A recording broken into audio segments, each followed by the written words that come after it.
Hello, everybody, and welcome to Sold! Exclamation Point. I did not do a video yesterday. I felt like crap. Uh, my voice is still weird. I don't know. Well, like I said, it's weird anyways. I am hard of hearing, and I went to Gallaudet University, which was a school for the deaf. And all through elementary school until about ninth grade, I got speech therapy.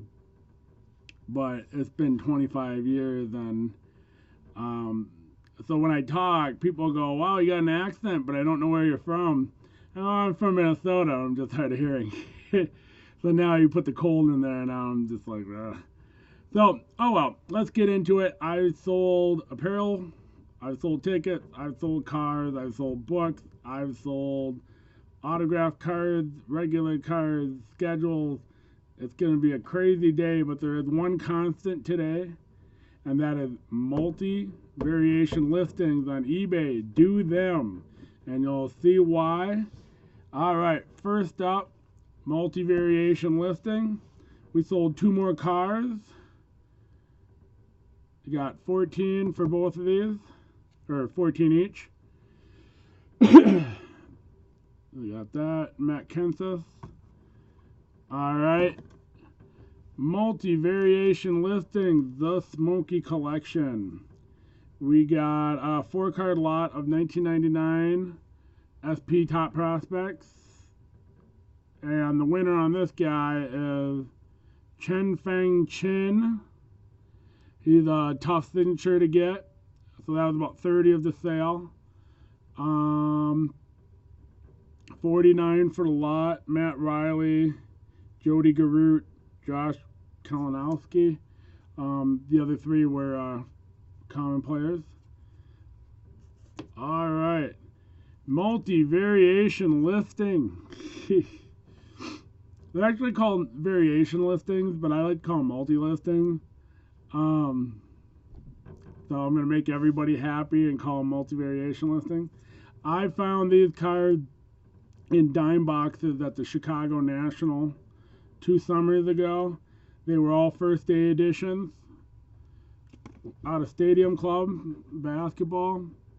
And like, I figured somebody still building, there's more than one still building the set. You know, they're only worth $1 or $2 a piece. And even though one's a Vin Baker rookie, you would think it'd be worth more than 2. It's not worth doing single listings of these. So I only had the 4 cards. I did a variation listing, and all 4 sold, which kind of sucks. Okay, so when you're doing variation listings, what's nice is every time you get a sale, eBay bumps you up a little bit in the search ranking. But when you sell out, then that listing's gone. So if I get in 5 more first day editions, I'm going to have to start a brand new listing instead of add to what I have in the current listing that already has a high ranking. But, you know, I'm not going to come across these all the time, so it's not a big loss. But $11 for the 4. Okay, let's see. Let's keep it going. Multi-variation listing. I have a listing, schedules. There's a decent sized schedule collector group out there. They're really cheap because, you know, they live in a world where they get all their stuff for free. And so then they just want to trade like the 20 they got of their one team to get the stuff that they want. And I don't mean that as a bad thing. I mean that as a good thing. I'm a bottom feeder. You know, I'm searching the dime boxes at the National. You know, I'm surrounded by items worth thousands, tens of thousands of dollars, and I'm digging in the dime boxes. So, no disrespect. So schedules aren't worth a ton unless you get like real vintage. But you know, my client had a bunch. I had some. There are collectors out there, but they're only worth $1 or $2. So multi-variation listings, variation listing. We ended up getting thick Minnesota Vikings schedule sale. One is this nice 1988 that's on top. One thing I have learned, especially with the older ones, is the choice of beer on the schedule does make a difference in price. I can't tell you how or why. And there's one that's escaping me at the moment, but if that's on a schedule from the 70s, you actually will get decent value for that. If I can think of it, I'll try to write it down and put in another. It's not Schmidt beer. It's a local Midwestern brand. I'm not sure if it's a Minnesota or Wisconsin brand. Oh well. If I think of it, I'll try to mention it in another video. 17 for these 6. All right. Let's see. Am I out of variation listings? I think I am. So, variation listing, do them. Okay, let's do the 2 more. The Smoky Collection. These are 9 apiece. Haggerty out of Best, or out of Just. And a Roberto Pettigin out of Flair Ultra. So those were 9 each. Okay. Put that off to the side. Okay, we had 3 ticket stub sales today. All of them are kind of cool. So we'll start out with the first one. This is the Jeff Manship debut from 2009. 19 for this one, but that's not why the customer bought it. Every once in a while, a customer tells me why they're buying something, and I love it because then I get some extra information. This one just happens to be he was an usher at a game, and Joe Mauer hit a home run in this game, which I do have noted on this listing. And he fished out the home run ball. It like went into the baggie or whatever where nobody could get to it. So after the game, he went and scooped it up, and so he wants the ticket stub from that game. And what's cool is in 09, they had for the same game, they had a rotation of images. So I think there's a Garden Hire one and a TC Bear one. So I happen to have a Joe Mauer one in good condition. Obviously, he wants the Joe Mauer one because he's going to put it with his Joe Mauer ball. So I was real happy to get that to him. Alright, so September 11th, 1999, Minnesota Twins. That would be a Eric Milton no-hitter game. This is a season ticket. There is price differences between, and this is a full ticket, it was never ripped, so that helps. So, unripped tickets are worth more than ripped tickets. I'm sure we all can figure that out. But season tickets tend to sell better than box office tickets. So there is a price difference between those 2 types of tickets. Sometimes pretty significant. So make sure that when you're doing your comps, let's say you have a season ticket and it's a no-hitter or something, and you see the 3 sales of box office tickets, price yours up. Same token, if you see 3 season tickets sell and you got a box office ticket, be reasonable in your expectations. Alright, so Randy Johnson, Florida Marlins game, threw his 3,000th strikeout as a Arizona Diamondback. This is a pretty historic ticket. Also not ripped, so that's nice. 34 for this, and 34 for the Eric Milton. So both sold for 30 plus ship. Next up, Bucks. So we got a North Star program, sold for 15. It's against the, it doesn't say, I want to say it was against the Canadians, so maybe a Canadians collector. I'm not sure why they're sold, but when you have a lot of programs from one team, invariably some are going to sell. You list them all, not knowing which ones are going to sell. And then next is a 3 magazine lot, all with Sandy Koufax on the cover. There's one. Here's a Dell. Actually a nice cover. And 3. And for the 3, we got 38. So here's the deal. I'm going to keep, I believe in repetition. So here's the thing. Sandy Koufax on the cover. Magazines from the 60s. 3 of them. Not the greatest condition, don't get me wrong. $40. Everybody kept their magazines. Keep your expectations low when you get vintage magazines, even if Sandy Koufax is on the cover. That being said, if I got a 66 that was like dead mint condition, I'm really pricing that up. So instead of selling it for 11, I might put 125 on it. I mean, I'm talking in generalities, not in anything specific. But yeah, if you get something just dead mint, that's a different story. Especially if the player is still alive. Well, that might not even be true. But if the player is still alive, then you're potentially looking at someone, an autograph seeker, buying it and getting it signed and having a mint condition magazine with signature on it. Definitely price those up. No, I don't know, 125 is right. Maybe 50, maybe 75. But don't sell yourself short in like real mint condition and it's early 60s. That's definitely something that you don't have to discount. Okay, so we did our books, we did our schedules, we did our cards, we did our cars, we did our tickets. So now we got apparel that's left.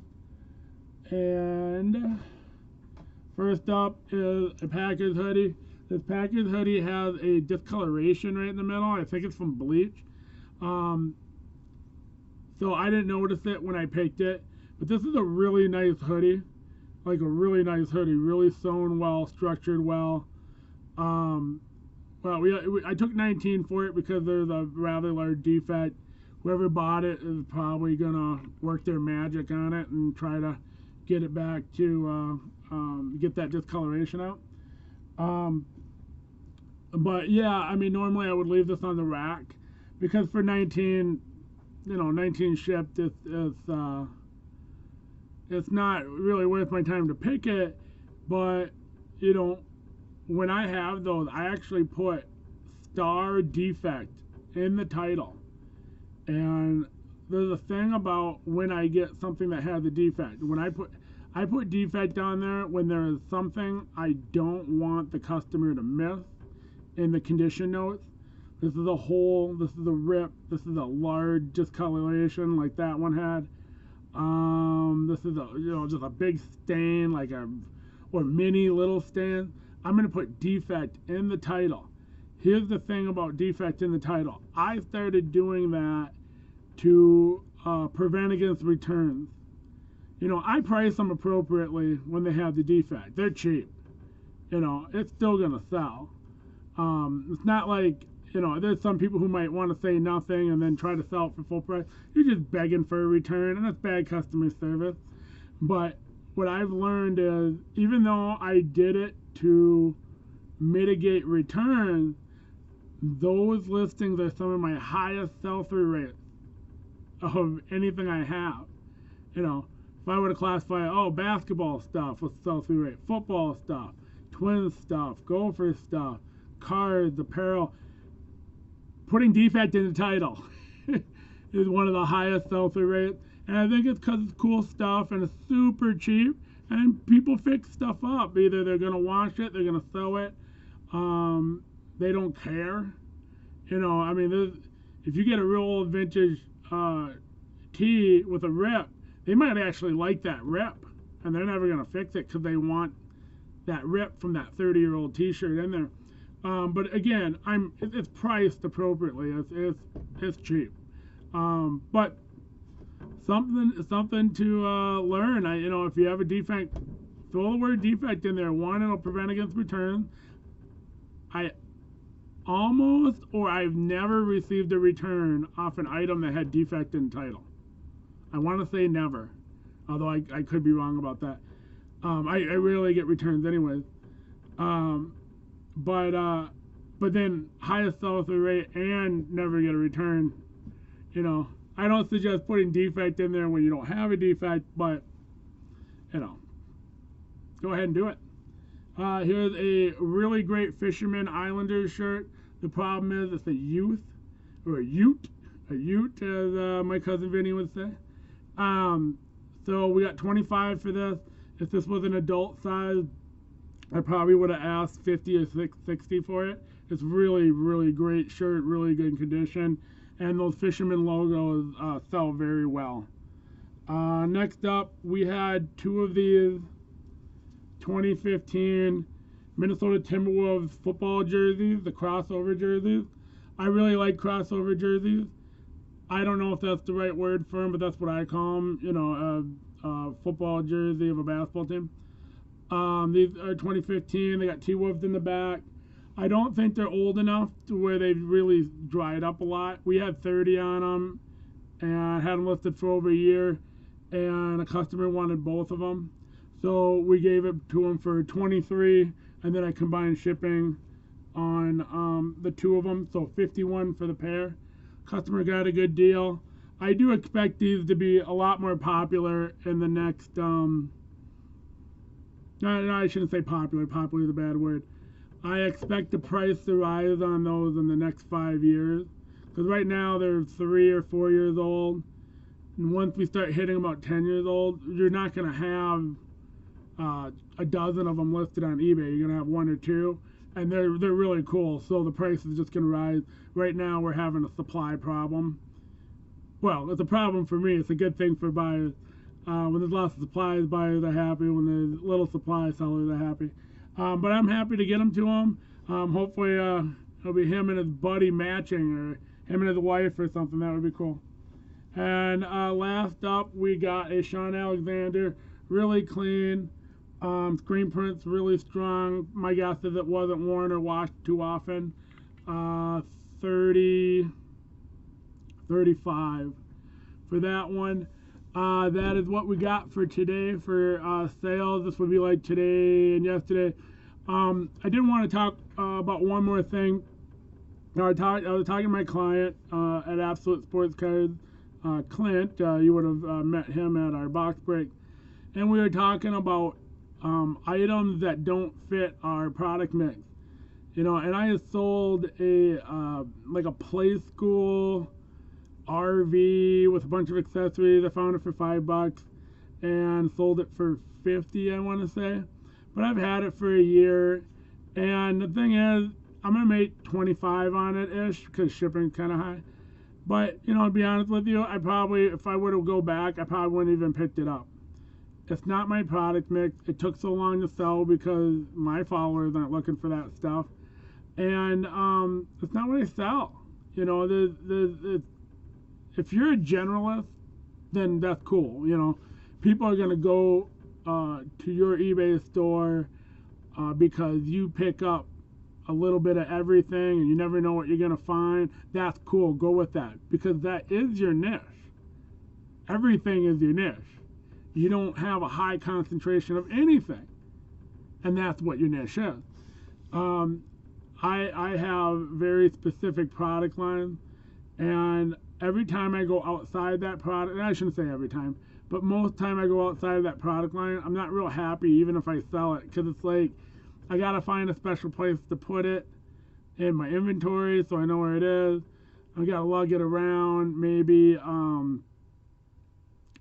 like for example, for me, sneakers would actually be a good product line within my mix, but I don't have an inventory system for it. I don't have the knowledge base for it. So where do I put them? I don't even have inventory set up. So behind me, I got 9 double racks. Apparel is really easy. It's all organized. It's all in order. When I get a t-shirt, I list it. I know exactly where I'm going to put it. So now I got a pair of sneakers. So now I got to find a special place for it. So something to think about when you're a specialist. Maybe not worry about those small sales that go outside your mix. Now you find something for $5 that's worth 1,000. Who cares, man? Make your money. But if we're talking about making $20 here and there, I'm getting really turned off by it. Our conversation was about vintage sports cards, and I think when I open my store, I don't think vintage will add value to the types of customers that I'm going to attract. So we were talking about doing some business to business deals. So something to think about. Again, I'm never going to argue that I'm right.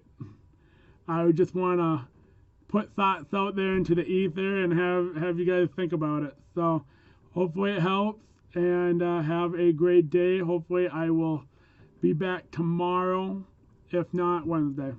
Have a good day, everybody.